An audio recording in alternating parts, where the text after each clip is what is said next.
El tema de hoy que el Señor me da para ustedes se llama conservando la posesión. Entonces, estamos en el tiempo de conquista y posesión.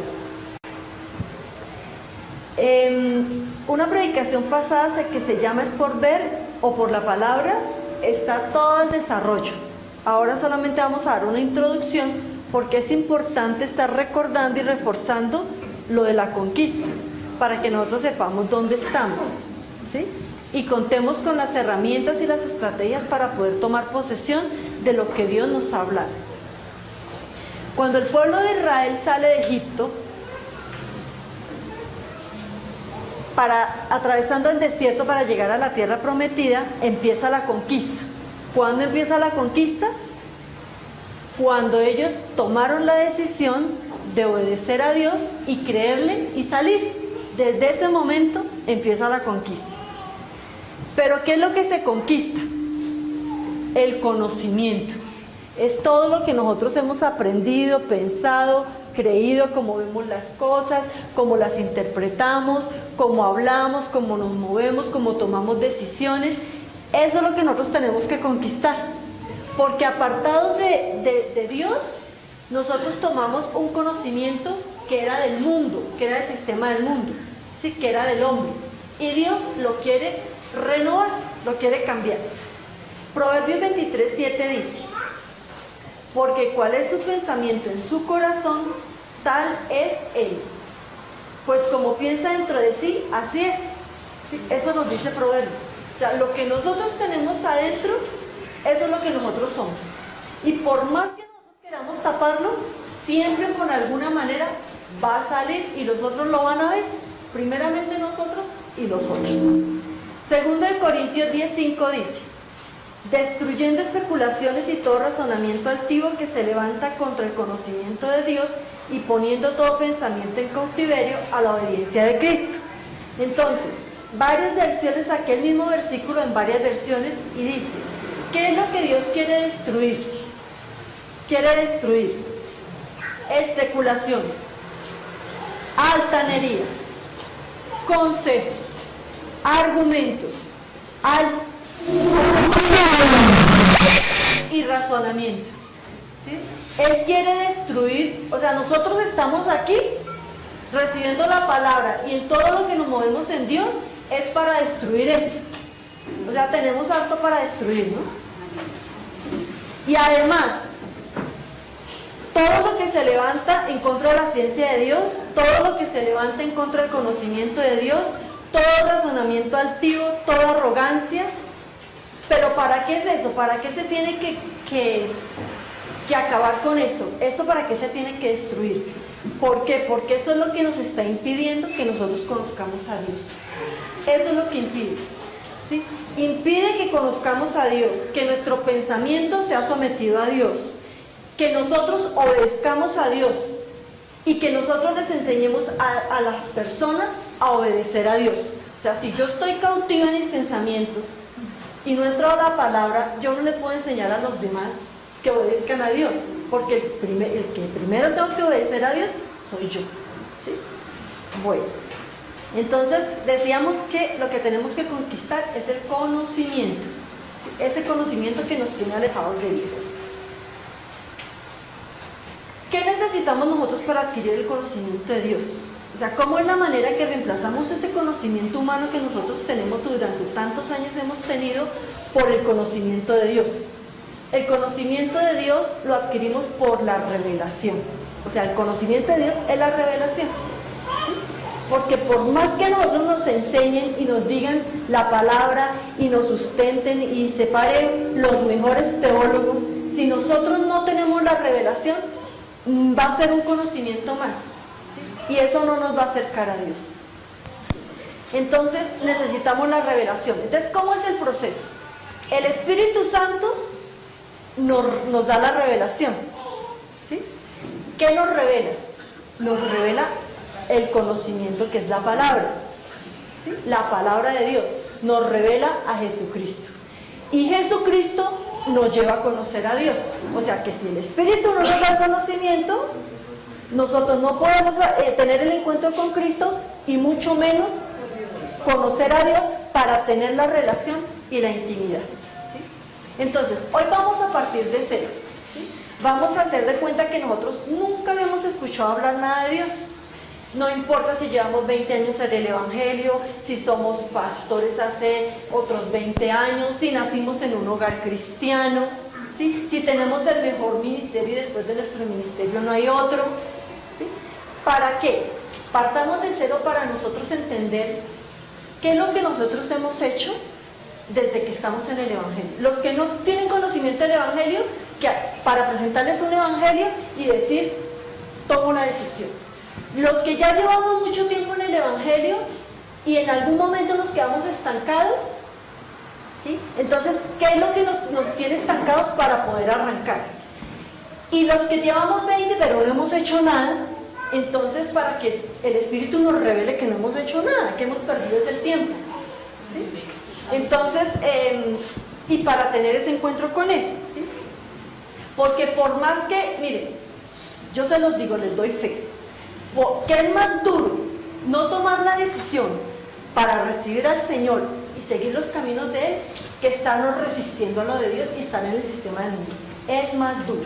La gente dice, no, es que eso es muy duro estar en el Evangelio, porque yo tengo que dejar esto, hacer esto, moverme así, así. Pero es más duro seguir en el sistema del mundo engañado y estar sufriendo todo el tiempo. Por lo menos en Cristo tenemos una esperanza que vamos a salir y vamos a lograr y vamos a alcanzar. Pero en el mundo, no, eso es un círculo. Eso es un círculo.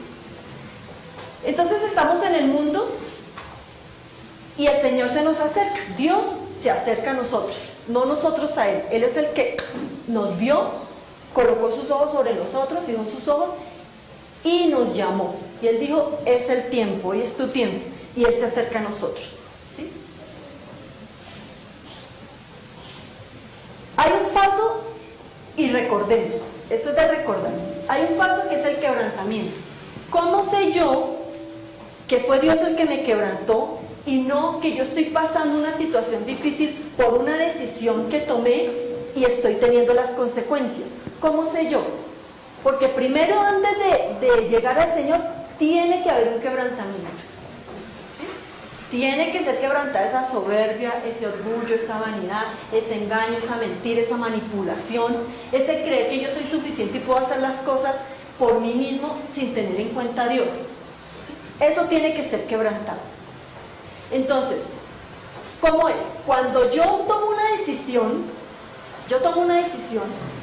y asumo consecuencias de la decisión y me fue mal, yo como sea voy a echar mano de todo para poder salir de esa situación. ¿Sí? Como sea, voy a buscar un préstamo, voy a un amigo, voy a un viaje, voy a hacer lo que sea para salir y lo logro. ¿Sí? Entonces ahí es donde me doy cuenta que yo no soy, entonces yo digo, uy, estoy pasando una difícil, Dios me tiene en una. No, eso no es así, porque cuando yo logro salir de eso por mis propios medios, ahí no hay quebrantamiento. No, ahí no hay nada de quebrantamiento, ahí sigo yo en la misma y viene la otra y vuelvo y hago lo mismo y me la paso en eso. Pero yo digo que Dios me está pasando por el desierto, eso no hay tal. El quebrantamiento es que cuando yo paso una situación difícil, ¿sí? Porque Dios colocó sus ojos y me dijo, hasta aquí llegaste porque te quiero para mí, por más que yo me mueva, por más que yo haga, por más que lo intente, por más, no hay solución. No hay solución. Llega un momento en que dice, no lo pude lograr, esto me quedó grande, no sé qué hacer. Ya eché mano de todos y de todos, y no lo pude lograr. Entonces ahí es donde yo tomo una decisión. Esto es de decisiones todo el tiempo. O me endurezco y digo, ¿por qué me pasó esto a mí? Yo no me lo merecía, y yo no, y me quedo ahí un buen tiempo. O yo le digo, Señor, ayúdame, porque no pude, esto me quedó grande y no sé qué hacer. Cuando yo tomo esa decisión, ¿sí? De ese quebrantamiento y pido ayuda a Dios, entonces viene un reconocimiento. Tiene que venir un reconocimiento, porque yo digo, yo lo hice, yo me moví, sí, verdad, he hecho todo esto, y no. O sea, yo estoy viendo lo que yo he hecho. ¿Sí? Cómo meto yo la mano, cómo manipulo, cómo tramo, cómo engaño, todo lo que yo hago para moverme. ¿sí? Que yo no lo veía porque estaba tan ocupada consiguiendo y tratando de solucionar mis problemas que yo no lo veía, pero en ese momento que ya no sé qué hacer, yo empiezo a ver qué clase de persona soy yo y todas las cosas que yo hago y cómo me muevo para conseguir las cosas, ¿sí? Entonces ahí es donde yo le digo, ayúdame. Y cuando yo tengo ese reconocimiento genuino, entonces es cuando yo me arrepiento, ¿sí? Viene el arrepentimiento. Y ese arrepentimiento hace que cambie mi manera de pensar, mi conocimiento. Entonces ahí yo estoy conquistando. ¿Sí? ¿Sí es claro? Yo estoy conquistando. Y ese arrepentimiento, cuando yo conquisto, así. Una cosa es el proceso, otra cosa es que cuando yo tomo la decisión y yo digo, sí es verdad, y me arrepentí, es así. Y ahí en ese momento yo tengo el encuentro con el Señor. Yo tengo el encuentro con Jesucristo. ¿Y cómo sé que yo tengo el encuentro? Porque ese encuentro que yo tuve jamás yo lo había tenido. Jamás había vivido había tenido esa vivencia. Jamás yo había sabido, o sea, había visto eso que yo estoy viendo. Jamás en mi ser yo había sentido esa vida, que en ese momento que tuve el encuentro, ahí es donde me doy cuenta y yo digo, Señor, yo nunca te había tenido en cuenta en nada de lo que yo hacía. Yo había hablado que tú eras Dios y Jesús y el Señor, y había hablado un discurso de lo que yo había aprendido, y entre más inteligente, pues más astuta para poder dar el discurso, entonces más me creían, ¿sí? Pero en ese momento que yo tuve el encuentro, yo me arrepentí porque yo pude reconocer que yo a él nunca lo había visto. Entonces yo de quién estaba hablando si yo hasta ese momento me encontré con él y nunca había hablado, nunca lo había visto ni había vivido eso. Eso nunca se me va a quitar, ¿sí? Ese encuentro que yo tengo. Entonces ahí empieza el proceso para trabajar mis áreas: quebranto, arrepentimiento, trabajo de áreas. Tengo que trabajar todas las áreas de mi vida. Todas las áreas de mi vida son tocadas, ¿sí? Y luego soy probada. ¿Sí? Yo soy probada. Y después de que soy probada, soy aprobada. Y después de que soy aprobada, tengo la vida, y mi vida se muestra en la actitud. Entonces todos pueden ver la actitud que yo tengo. ¿Sí? ¿Sí es claro? Miren el proceso. Es un repaso que estamos haciendo. La vida. El pueblo de Israel murmuró y el Señor les dio el maná. ¿Sí? Y les dio las instrucciones de cómo tenían que recoger ese maná. ¿Sí? Eso ya lo habíamos predicado la última vez. Y les puso un límite. Entonces uno dice, uno no quiere tener límites. Todo lo que le digan a uno no, a la ley muestra la trampa. ¿Sí? Porque uno no quiere tener límites, uno siempre quiere hacer lo que quiere hacer, lo que se le da la real voluntad. Entonces Dios le colocó un límite, pero como nosotros, la manera de pensar es la que nos hace ver que ese límite no es bueno, pero todo lo de Dios es bueno. ¿Sí? ¿Por qué colocó ese límite? Él dijo, no pueden, coman, pero no guarden. ¿Sí? Y el último día guarden doble porción porque al otro día no va a haber, el día de reposo. Entonces, todos los días ellos dormían en paz y se levantaban frescos a recoger lo que ya estaba. O sea, ¿qué problema tenían? Nunca les faltaba nada. Comían hasta saciarse por boca y nariz. Y así nos pone Dios a nosotros cuando estamos en el proceso, en el desierto, ¿sí? en la época de conquista. Nunca nos falta nada, no, y si falta algo está pasando. Entonces, cuando nosotros queremos pasar ese límite, ahí es donde nosotros no diezmamos, no asistimos a la iglesia, no oramos. Eso se trata de pasar el límite. Porque todo lo que nosotros hacemos pasando el límite, se daña y vienen las consecuencias. ¿Sí? Entonces, pasar el límite, ¿qué implica? Que nosotros nos volvemos soberbios, vanidosos, altivos, manipuladores, mentirosos, tramadores, ¿sí? Rebeldes, tercos, ¿sí? ¿Por qué? Porque nosotros le dimos más importancia a lo que iba después del límite que a lo que estaba antes, que era el maná, que es lo perfecto de Dios. ¿Sí es claro? Nosotros le dimos más importancia porque nosotros, en vez de estar pendientes de cumplir la ley y los mandamientos, porque para eso dio Dios el maná, para probarnos si estábamos cumpliendo la ley y los mandamientos, nosotros decidimos, ahí se ve la evidencia que no los cumplimos, pasamos y guardamos el maná. Y nosotros creemos que eso se nos va, pero yo como un ladrón dice, gracias a Dios que yo tengo esta platica que me robé, porque miren que en ese accidente, si no, ¿con qué hubiera pagado? Pues si no se lo hubiera robado, seguramente no hubiera tenido el accidente. Pero esa es la lógica. ¿Sí? ¿Cómo voy a yo diezmar si no tengo ni para el recibo? Por eso es que no tiene para el recibo, porque no diezma. ¿Sí? Entonces, ¿por qué? Es porque Dios lo que quería en el desierto era que nosotros le diéramos un valor y confiáramos en Dios y no en lo que excedía el límite. ¿Sí? ¿Sí es claro? Pero nosotros dijimos, no, ¿qué tal que de pronto mañana no haya maná? ¿Qué tal que de pronto no? Entonces nosotros lo agarramos. Ahí se refleja que nosotros no obedecemos y no cumplimos los mandamientos. No cumplimos la palabra. Y porque uno dice, pero eso es tan desobediente, es tan fácil. Si Dios les daba el maná. Sí, pero nosotros no lo aplicamos a nuestra propia vida, las cosas y las decisiones que tenemos, porque cuando Dios nos da una palabra debemos obedecer. Y todo lo que exceda la obediencia, o sea, que se vuelve en desobediencia, ahí es donde nosotros no estamos cumpliendo la palabra. Entonces Dios nos da, mire que Dios es tan precioso que le dio un tiempo hasta el último momento al pueblo de Israel para que ellos cambiaran su manera de pensar, o sea, se arrepintieran de las cosas como las estaban haciendo. Entonces envió 2 espías, hasta el último momento, mire que era antes de pasar el Jordán para poseer la tierra, y hasta el último momento envió a 2 espías, y volvieron los 12, y 2 hablaron la palabra, ¿sí? Les dijeron, la palabra es esta, obedezcan, la palabra es esta, obedezcan, y los otros, no, eso no, y todos recibieron la misma enseñanza en el desierto. ¿Y quiénes creyeron?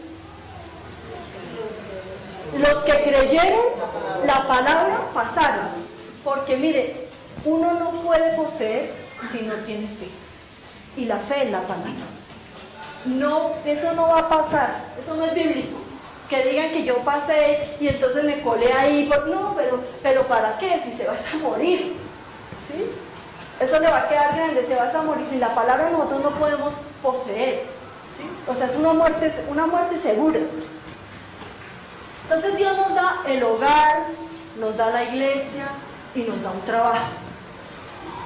Ese es nuestro desierto. Y es bueno. Y nos da para que nosotros nos movamos ahí. Todo es una sola cosa. El hogar, el trabajo y la iglesia es uno solo. Pero hay una división muy delgada y muy fina entre el uno y el otro. Pero no quiere decir que no haya unidad, ¿sí? Es una unidad, porque hay una división que yo no puedo mezclar. Yo no puedo mezclar lo de la iglesia en el trabajo, lo del trabajo en la casa y lo de la casa en la iglesia. Eso no se puede mezclar, porque por eso es que se acaban los matrimonios en la iglesia, por eso es que los hijos se pierden, ¿sí? Porque entonces yo me quiero pasar las 24 horas metidos en la iglesia y se me olvidó el hogar. Quiero pasarme 24 horas metidos en la casa, tengo mucho que hacer, entonces no voy a la iglesia. O quiero entonces en el trabajo, dependiendo donde me den el reconocimiento y donde yo me sienta mejor, entonces, y yo digo que yo estoy bien en las cosas de Dios, pues yo les doy una noticia. Eso no es así. Nos estamos mintiendo y nos estamos engañando. Porque Dios es un equilibrio. Y Dios quiere que como prospere el alma, prospere todo. Entonces algo está pasando. ¿Por qué? Porque si el principio es el mismo y el fundamento también es la base para construir los 3, ¿por qué va a crecer uno más que el otro? Eso no puede ser. Eso no puede ser. Nosotros tenemos que estar en los 3 bien. En los 3. Vamos creciendo y vamos edificando. Uno no edifica uno y el otro se queda ahí. O sea, que aquí Cristo y al Espíritu Santo lo tengo dormido y aquí no tengo la relación con Él. En los 3. Si no, algo está pasando. Jeremías 1:10 dice, mira, hoy te he dado autoridad sobre las naciones y sobre los reinos para arrancar y para derribar, para destruir y para derrocar, para edificar y para plantar. Todas las cosas tienen un orden, ¿sí? Todas las cosas. A ver, nosotros, cuando formamos nuestro hogar, nosotros miramos otros hogares. Cuando tuvimos la iglesia, pudimos mirar otras iglesias. Cuando tenemos el trabajo, miramos lo de la experiencia de otros, ¿cierto? Entonces nosotros sabemos que en el hogar nos toca lavar, planchar y cocinar, ¿sí? Y arreglarle la casa, ¿sí? Eso es lo que nos han enseñado, lo mínimo. En la iglesia nosotros ayunamos, oramos, predicamos la palabra, nos reunimos, alabamos y adoramos. Y en el trabajo, pues hacemos nuestra labor de trabajo y nos pagan una remuneración, cumplimos un horario.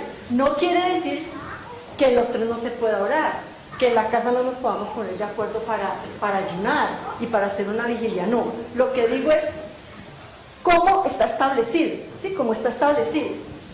Entonces, nosotros lo hacemos y Dios dice, hazlo con excelencia, porque eso es lo que conocemos. Acuérdense que estamos en el proceso de ser transformados nuestro conocimiento, que es un hogar, que es una iglesia y que es un trabajo, ¿sí? Hasta ahora eso es lo que nosotros conocemos y hemos aprendido. Entonces, cuando Dios empieza a darnos ese desierto y nos empieza a dar el trabajo, el hogar y eso, nuestro maná, se empieza a desarrollar el don. Ahí es donde nosotros empezamos a desarrollar el don, ¿sí? Esto es la clave de la predicación. Empezamos a desarrollar el don. Porque sin el desarrollo del don, ¿cómo vamos a poseer? ¿Con qué arma vamos nosotros allá a entrar a poseer? Si no es con el don. Es con el desarrollo del don. Tiene que estar madurito el don para poder tomar posesión. Entonces, Dios nos dice, en el hogar, a uno les dice, usted tiene que esforzarse por planchar, ¿sí? Haga todo lo que tiene que hacer en sus labores del hogar, pero la palabra, una palabra, Dios te da una palabra, Dios te dice que tienes que esforzarte planchando. O sea que su vida en el hogar es planchar. Esa es la palabra. Él no nos dice, tiene que planchar con excelencia, lave con excelencia, coma. No, yo lo hago con excelencia de acuerdo a mi conocimiento, ¿sí? Pero para poder desarrollar mi don, yo tengo que saber planchar con excelencia. Y a través de eso, Dios me empieza a perfeccionar el don y ahí se manifiesta la obediencia, ¿sí? Es la palabra. No es lo que yo creo que tengo que hacer por lo que yo conozco y yo aprendí. Es la palabra. En la iglesia, entonces dice, ustedes van a colocar las sillas, el de logística, ustedes van a encargarse de la logística, no le está diciendo aliste los equipos, ponga los micrófonos, limpia, no, le está diciendo a cada uno específico que desarrolle el don a través de lo que lo está poniendo a hacer, ¿sí? Ojo. Dios habla y yo obedezco para poseer. Entonces vamos a mirar 1 Samuel 15, 16 y 17. Dios le da instrucciones precisas a Saúl, que debe acabar con Amalek y todo su séquito, ¿sí? Le dice. A veces a nosotros nos puede parecer duro la palabra que Dios da, ¿sí? Pero nos parece duro porque es que la carne quiere hacer lo que quiere hacer. Si a mí me mandan planchar, yo digo, a mí no me gusta planchar, entonces yo quiero demostrar por obras y ganarme todo lo de Dios por obras, que yo lavo bien, y es que pero yo lavo, y yo hablo de lo que lavo, y me muevo con lo que lavo, y eso es lo que yo quiero mostrar a la gente. Y la gente que cuando no tiene discernimiento dice, qué hombre, qué mujer de Dios, cómo lava, qué bendición. Pero es que Dios no le mandó a eso. ¿Cómo puede ser excelente si Dios no la mandó a eso? ¿Sí? Dios le dio una palabra y es la palabra la que a mí me hace mover para desarrollar el don, tener la relación con Dios y conocerlo, ¿sí? Entonces, ese es el desorden que hay, que todos quieren hacer lo que no les toca, lo que no le ha mandado Dios, sino lo que a ellos les parece que es más fácil. Claro, porque es que con la planchada muere la carne, pero es que con la lavada no, con la lavada se alimenta la carne, ¿sí? Entonces, pues claro, la carne se siente orgullosa, se siente feliz, que la exalten y se muestra, pero con la planchada no, nadie se le va a pedir la planchada. En cambio la lavada, muchos van a estar detrás de la lavada, detrás de la planchada no, porque eso es lo que pasa y ahorita lo vamos a ver por qué.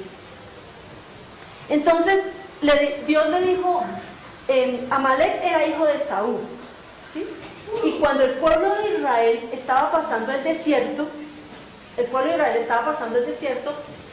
ellos le hicieron la guerra. Le hicieron la guerra a los hijos de Dios, o sea, al pueblo de Israel, y a no dejarlos pasar. Entonces Dios les dijo que les iba a hacer guerra de generación en generación, ¿sí? Y a través de y les dio mucho tiempo, más de 500 años, para que ellos se arrepintieran. No se quisieron arrepentir, seguían en las mismas. Entonces le dijo a Saúl que los eliminaran, los extinguieran. O sea, él hizo juicio a través de Saúl.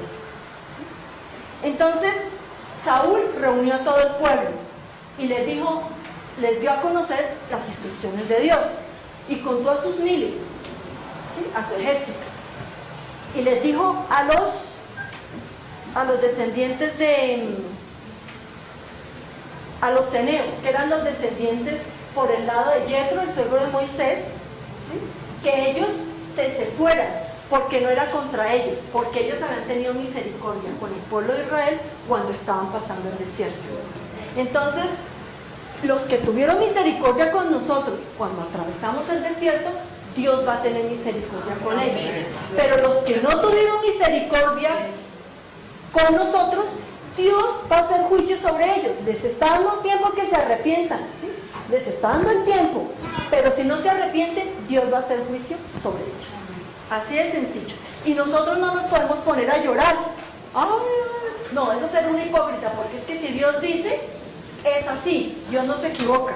¿O qué queremos? Que los de Amalek todo el tiempo estaban detrás del pueblo de Israel, y estaba este Amán, que era de esa misma gente, y quería extinguir al pueblo hebreo. Entonces que lo extinga, ay, no lo matemos, pobrecito, y más adelante a los años, entonces que extermine el pueblo hebreo. Pues no. Entonces, como Dios conoce el futuro y nosotros no, entonces nosotros obedecemos lo que Dios nos diga. ¿Listo? Bueno, entonces Saúl hasta ahí obedeció, ¿sí? Pero ¿quién no iba a obedecer? Imagínense, lo nombró rey, le dio bienes, posesiones, comida, un lugar el más prestigioso, y todos alrededor ahí sirviéndole. Pues así cualquiera, ¿o no? Todos servimos ahí, cuál no, cuál sí, cuál tristeza, cuál dolor, cuál necesidad. Ahí sí todo, Señor, lo que tú digas, cuando tú digas, como tú digas, para lo que tú digas, Señor, heme aquí, envíame a mí. Todo, eso así, no hay un no, yo obedezco a Dios en lo que sea. Pero como Dios conoce el corazón, ¿sí? Dios conoce el corazón.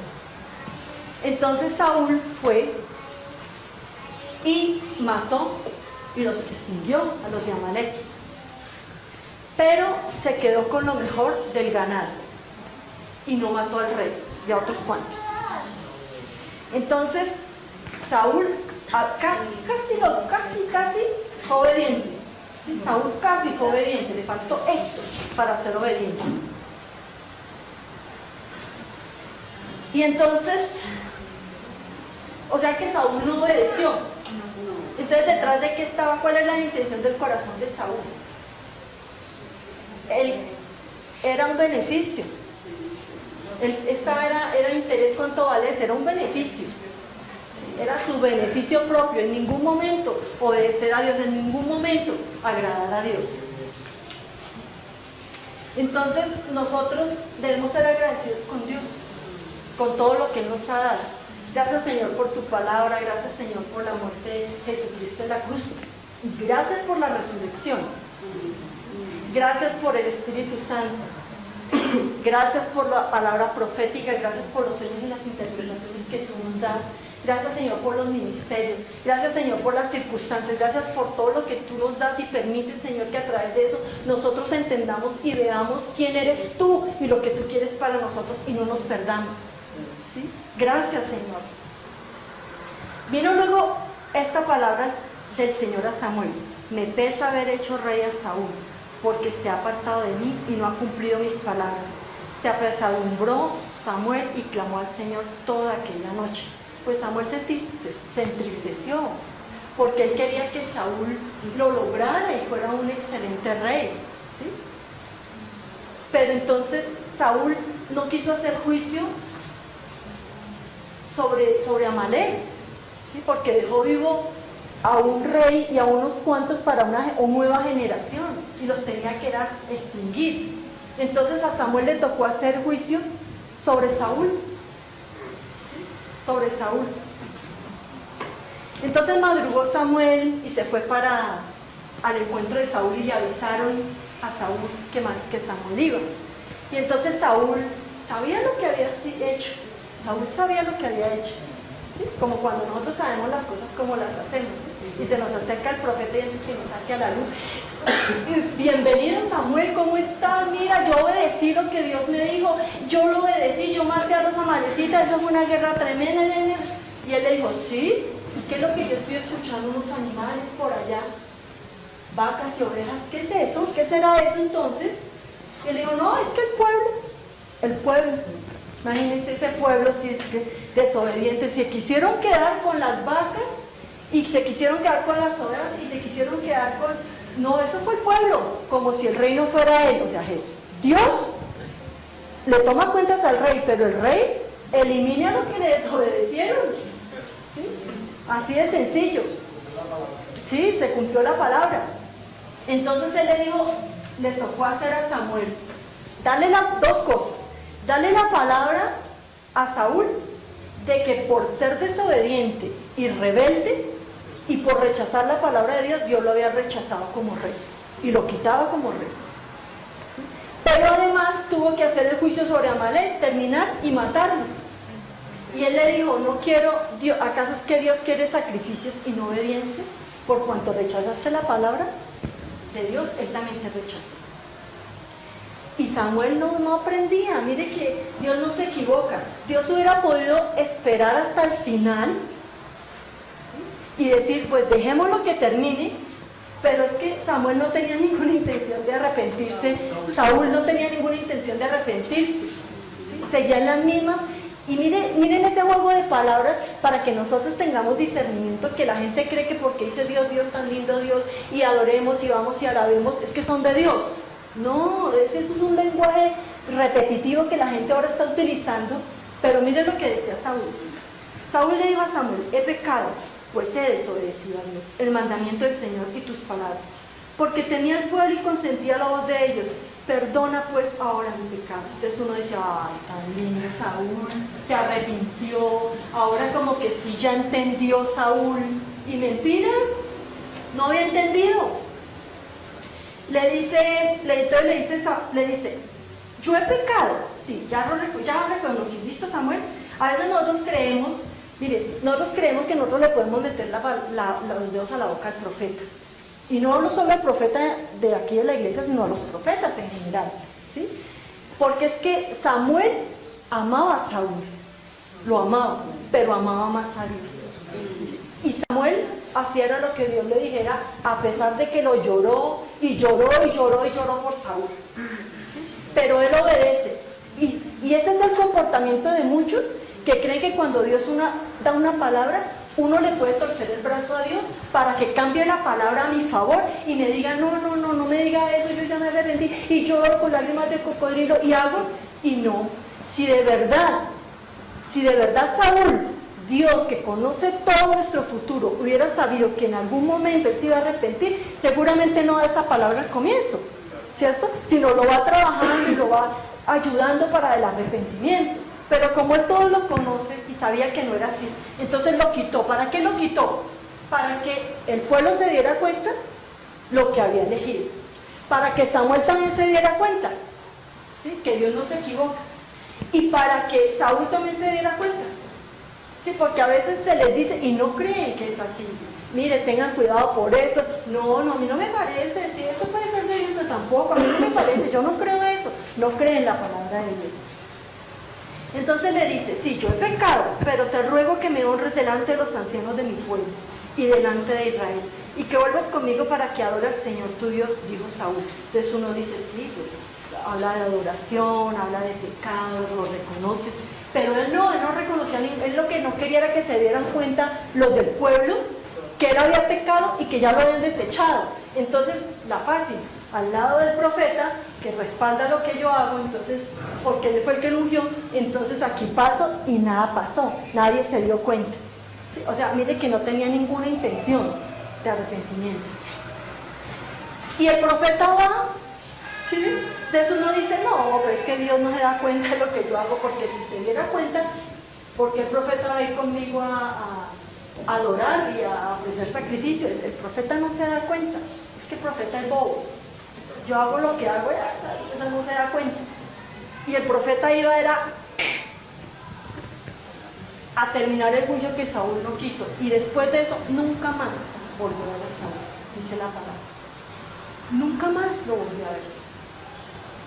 Entonces, viene y llora, entonces él le dijo, deje de llorar, vamos a ungir a David. Deje de llorar.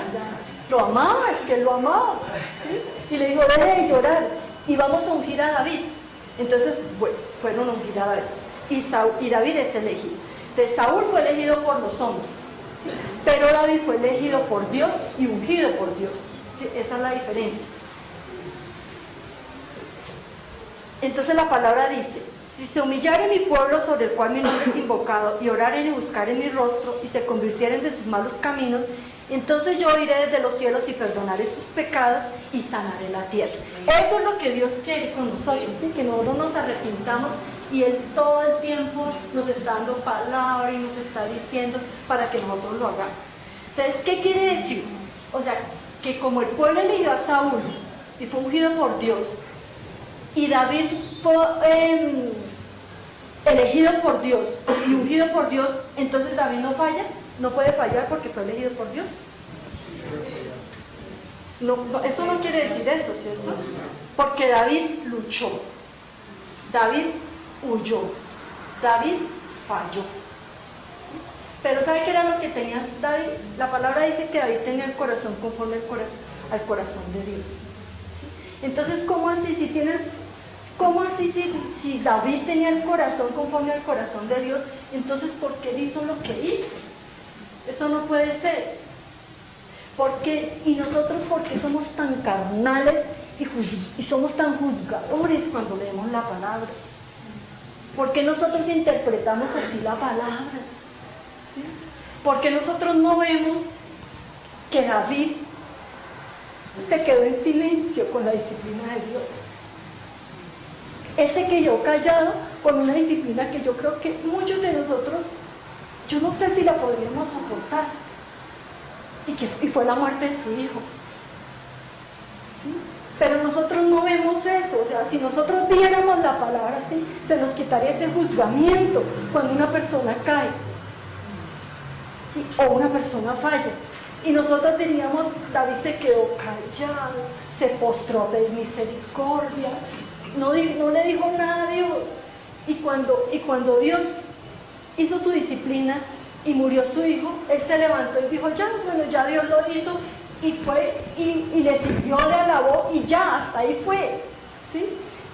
Él quiere que nosotros entendamos eso, ¿sí? Porque nosotros creemos que es no de fallar, es no de... Solamente vivimos pensando en el pecado, en los errores, lo que hacemos, y queremos hacer como a la fuerza nosotros tener esa conducta de no pecar, como si eso no le perteneciera a Dios. Nosotros no podemos dejar de fallar si Dios no nos ayuda, si el Espíritu Santo no nos guía. Eso es imposible que nosotros lo podamos hacer.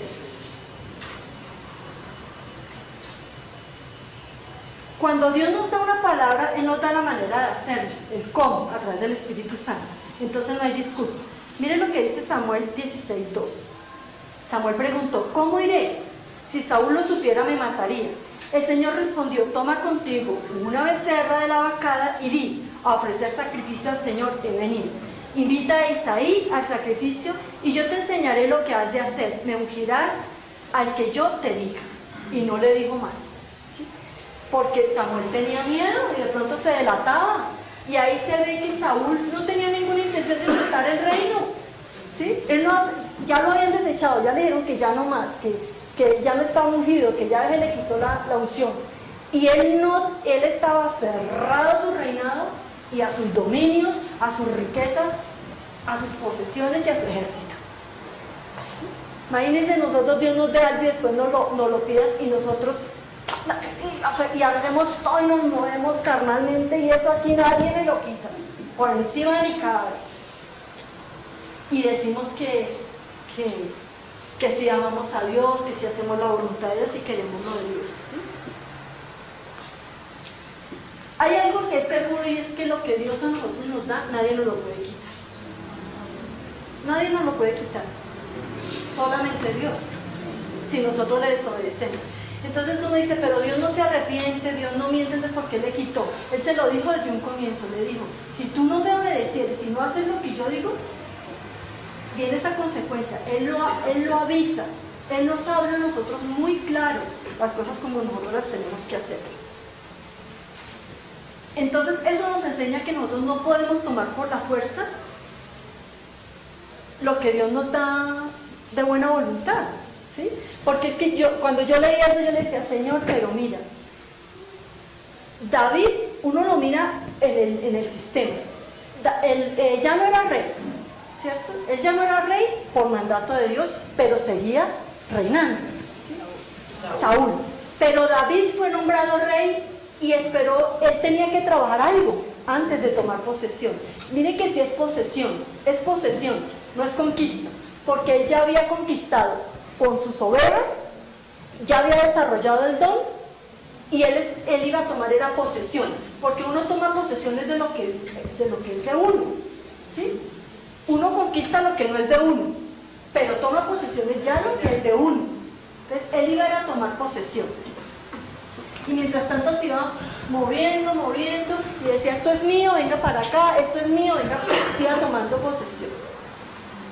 Y mira las estrategias que él hacía, se fue con los filisteos a ver un tiempo, ¿sí? Y después, mire lo que Dios hace, y uno no, apártese de mi pecado, que tal yo con los del mundo. Cuando solo Dios sabe cómo es que lo pone a trabajar a uno y qué es lo que uno tiene que hacer para conquistar y para ganar lo que tiene que ganar.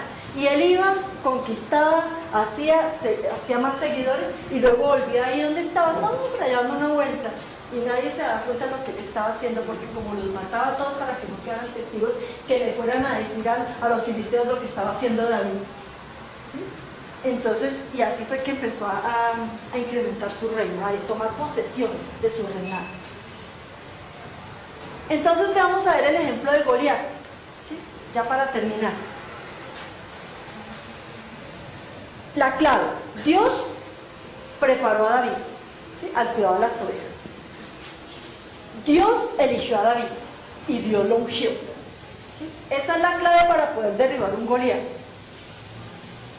David no lo hizo por el rey, no lo hizo por el ejército, ni lo hizo por sus hermanos. David lo hizo por Dios. O sea, su mirada estaba en él. Él no lo hizo porque pobrecitos y por sentimientos, lo hizo por Dios. Él tenía muy claro cuál era el enemigo, y su enemigo eran los filisteos. Él no hacía concesiones, no hacía alianzas, no les daba ideas para que después las aplicaran y siguieran moviéndose.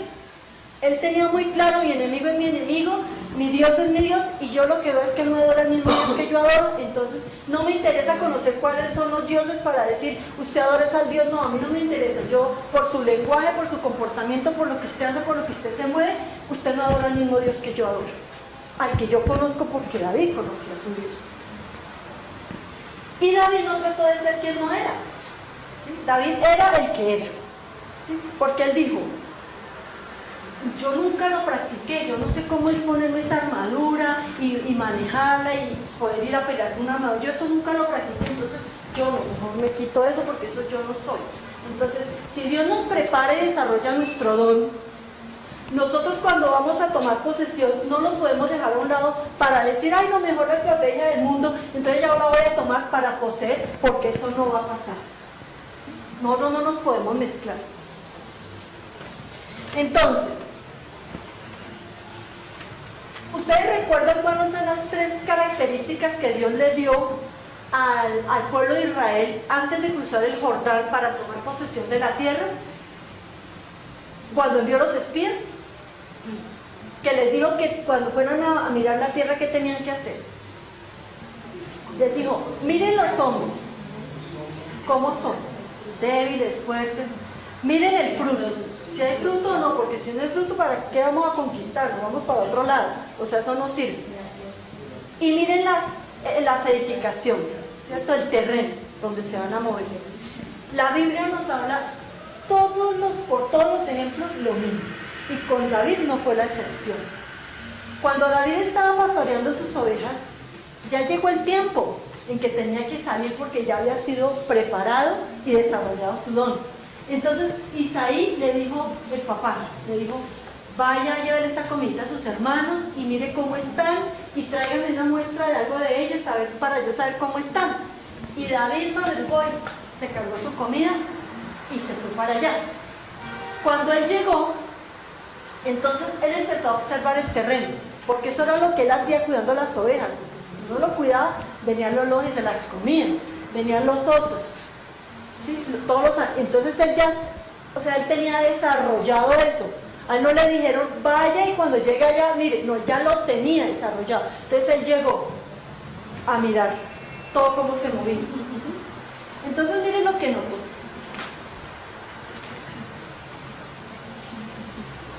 Habló Goliat y dice, dame un hombre que pelee conmigo. Si él pudiere pelear conmigo y me venciere, nosotros seremos vuestros siervos. Y si yo pudiere más que él y lo venciere, vosotros seréis vuestros siervos y nos serviréis. Eso era lo que es 40 días, imagínense, 40 días con ese cirilín. Y ustedes van a hacer, pero ya él daba eso por seguro, ¿sí? Él decía eso como por decir, yo seré su siervo, pero él ya sabía que iba a ganar. O sea, él decía, ¿sí?, que iba a ganar. Y miren lo que escuchaba David. David no escuchaba eso no lo escuchaba él. O sea, él empezó a reconocer las personas, a ver si eran débiles, fuertes, y él no escuchaba eso. Y miren lo que él escuchó. Al que venciere, el rey le enriquecerá con grandes riquezas y le dará su hija. Y eximirá de tributos a la casa de su padre en Israel. Y él dijo, ¿cómo? 2 veces lo dijeron. ¿Cómo? Eso era lo que él escuchaba. O sea que él fue a reconocer y vio que la tierra era buena porque había fruto. ¿Sí? Entonces luego, las personas. Miremos las personas. Entonces, oyendo Saúl y todos los de Israel estas palabras del filisteo, se turbaron y tuvieron gran miedo. O sea que él vio las personas que estaban asustadas. Y cuando David estaba hablando, que le contaran qué era lo que había pasado, entonces el hermano mayor lo vio y se encendió en ira contra David y le dijo, ¿para qué has descendido aquí? ¿Y a quién has dejado a aquellas pocas ovejas en el desierto? Ay, como lo veían a él. Nosotros somos los valientes, los guerreros. Yo conozco tu soberbia y la malicia de tu corazón, que para ver la batalla has venido. Y le dijo Saúl a David, no podrás tú ir con aquel filisteo para pelear con él, porque tú eres un muchacho y él es un hombre de guerra desde su juventud. Todo eso fue lo que él hablaron, pero él no escuchó eso. ¿Sí? Él no escuchó. Entonces David respondió a Saúl, tu siervo era pastor de las ovejas de su padre, y cuando venía un león y un oso, tomaba algún cordero de la manada, salía yo detrás de él y lo hería y lo libraba de su boca. Y si se levantaba contra mí, yo le echaba mano de la quijada y lo hería y lo mataba. Fuese león, fuese oso, tu siervo lo mataba. Y este filisteo incircunciso será como uno de ellos, porque ha provocado el ejército del Dios viviente. Añadió David, Jehová, que me ha librado de las garras del león y de las garras del oso, él también me librará de la mano de este filisteo. Palabra. Él entró con la palabra. ¿Sí? Si yo no entro con la palabra a tomar posesión, y la palabra es Cristo, si yo en mi fe no lo veo a Él es el que permea todo mi ser, al que yo tengo aquí, en todo mi ser, por dentro, por fuera, yo no voy a poder, porque cuando me digan esto, usted no va a poder, porque es que usted no es hombre de guerra, entonces yo voy a creerme lo que me digan. Él no escuchó eso. Entonces ahora miremos el terreno. Ya van 2 conquistados porque él dio palabra todo el tiempo, palabra. Y el tercero, recordemos que los israelitas y los filisteos eran los enemigos, ¿sí? Durante mucho tiempo, muchos años. Eso fue casi que no pueden poseer la tierra por los filisteos, pero porque se mezclaron, ¿no? Entonces miren el escenario. En un monte estaban los filisteos hacia los cielos. Y en el otro monte estaban los del pueblo de Israel, el ejército, ¿sí? Y aquí en la mitad de ellos había un valle, estaba lo planito. Ellos estaban en las montañas, en los montes. Y se bajaba Goliat al valle, ¿sí? Y era donde vociferaba todas esas palabras. ¡Bándenlo! ¿Dónde están? Y si no, yo seré el infierno, pero ¿cuál es el problema? Con toda la seguridad, la arrogancia que tienen los del mundo, la soberbia, la vanidad, esa seguridad que tienen, ¿sí?, cuando no conocen a un Dios. Entonces, cuando yo estoy en la montaña, yo sé que estoy en la montaña, ¿sí? Porque la montaña es tipo del proceso, ¿sí? Y ahí en la montaña nadie me dice: ay, mira, yo sé que tú estás en la inmundicia, ven, te llevo esa inmundicia y yo me la cargo y te ayudo a subir la montaña. Eso no pasa, a menos que Dios lo ponga como puso a este hombre, ¿cómo era que se llamaba?, a llevar la cruz con Jesucristo, a José Arimatea. Si no, eso no pasa. Nadie se mete, todos lo rechazan. Entonces a mí me toca subir la montaña y vivir el proceso solita con Dios. Y por la misericordia, alguien que Dios coloque para que me dé una ayudadita, un empujoncito cuando vea que ya estoy desfalleciendo, ¿sí? Nadie se pide, nadie se pelea la montaña, pero en el valle sí, ¿sí? Porque cuando yo no he ganado la montaña y bajo al valle a pelear con un Goliat, me muero. Eso no vengan a decir: ay, yo 20 años en el evangelio, no, me muero. Pero cuando yo he ganado la montaña y yo ya la he ganado, ya subí, llegué a la cima, lo logré, yo sé que es sufrir, mira, haber vivido el proceso, el desierto, haberle creído a Dios, tener la fe, tener la palabra en mi boca, y yo bajo el valle, yo le gano un Goliat con la palabra. El resto, no nos pongamos a jugar con fuego porque salimos quemados. Entonces